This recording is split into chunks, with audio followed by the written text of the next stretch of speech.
What's up, everybody? It's Friday, so it's time for a Fright Friday review.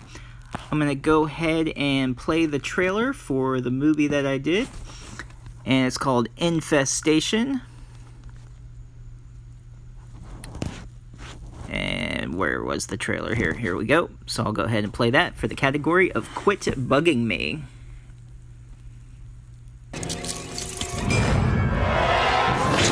The one species that scares people the most is also the smallest. But wouldn't it be scary if they grew? Hello? Really, really big. I got in a fight with a giant bug. Looks like a mutant lobster. Now that's what I'm talking about. And there are flying ones. Jesus! Die!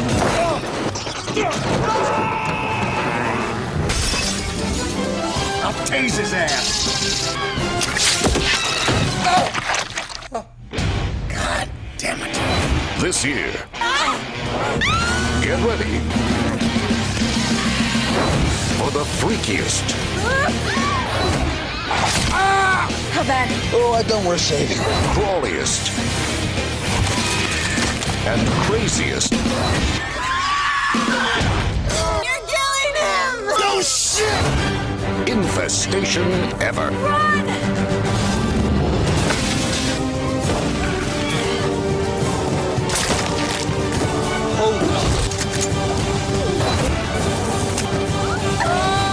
Don't let go!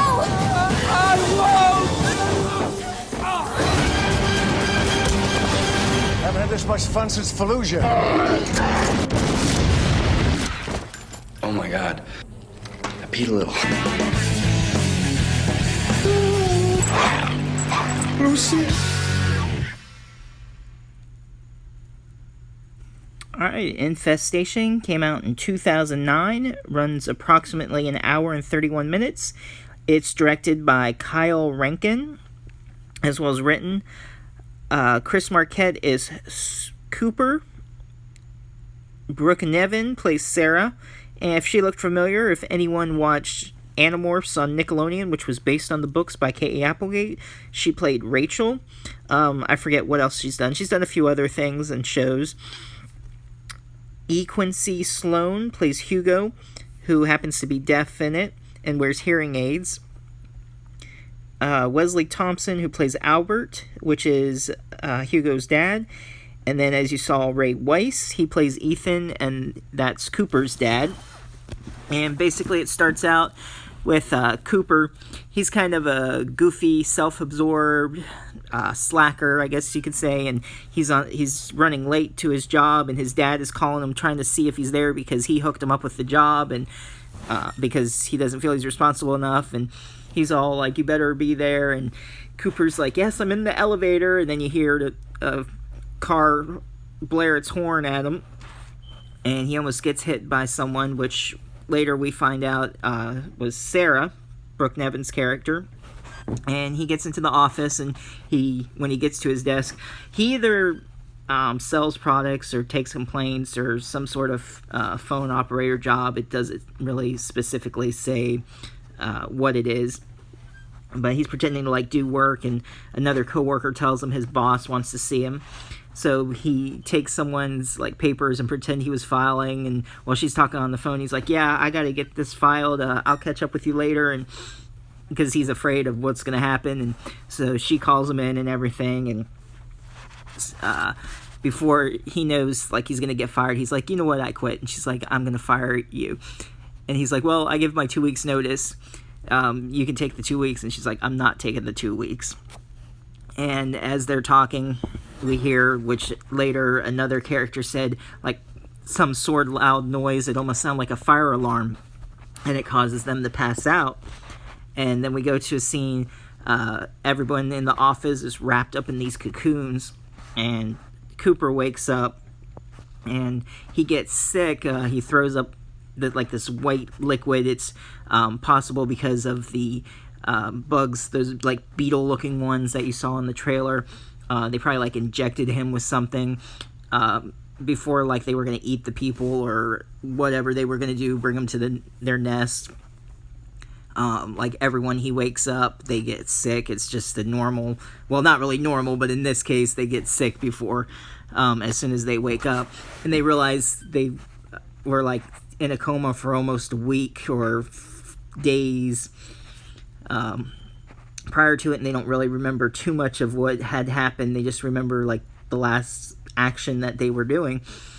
And the boss remembered that her daughter was coming to pick her up and was sitting outside in the car.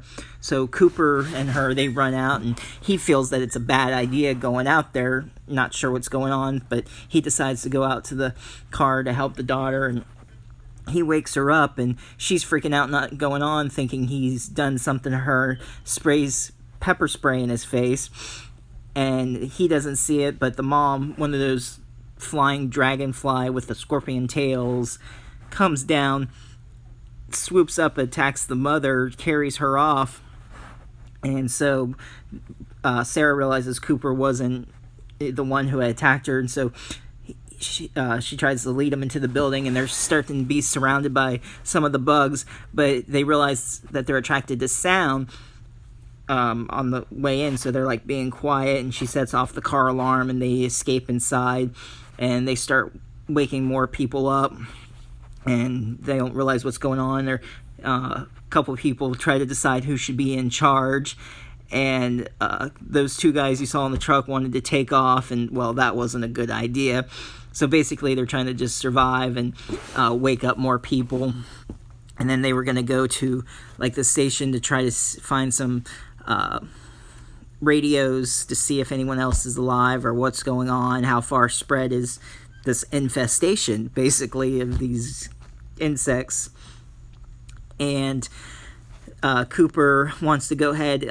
He tells them that his dad is former military, has like a bunker and food, so they just start walking there because being in any vehicles, attracts attention. They end up staying in like this building overnight, and Cooper, like, of course, like, starts having feelings toward Sarah, kind of flirty, and at first, she doesn't take his advances, and she even, like, says what type of person he is, kind of a slacker, and I forgot the term that she had used, but he even looked it up in a dictionary later on, and it was an actual word. So they're getting picked off one by one, basically. Then some of them even get mutated, as you see, like the spider legs with the human head. Even the dog's mutating. That's Ray Weiss's dog. Like when he got there, he was like calling the dog his sister, and he's just like obsessed with the dog. It was pretty funny. And before they get there, Brooke Nevin's character, as you see, she got carried away, and he wants to go to the nest, and his father doesn't want him to go, and he feels that he's been selfish his whole life, and he hasn't done anything, and he cares for her, and so he wants to go to the nest. And of course, his dad thinks it's a bad idea, and he ends up knocking out Hugo and handcuffing Cooper, and he's going to take like some explosives and go to his own to the nest. And of course Cooper's like all pissed off, and he's not going to listen to his dad and run the other way. He's going to run towards the nest. So he goes and finds his dad and Brooke Nevin there, and the giant queen creature. You see the inside of the nest, and a bunch of stuff goes down. I won't spoil the ending for you. It's definitely a movie you should check out. Got some good bug deaths and killing people and mutations. It's a fun watch. It's got some comedy in with it as well. And I mean, you can't go wrong with Ray Weiss. He's been in tons of movies and TV shows for like years. The only thing I wasn't too happy about it, I won't spoil it, of course, but there's a cliffhanger ending, and I'm like, what? And it kind of makes you want to see a sequel to it. And as far as I know, unfortunately, there isn't a sequel, but it's still a fun thing to watch if you like Starship Troopers and giant mutated bugs. This is definitely one that you should check out. All right, so if you're new to the channel, be sure to subscribe, hit that bell for notification. Check out next week's category for Fright Friday, and I'll see you next time.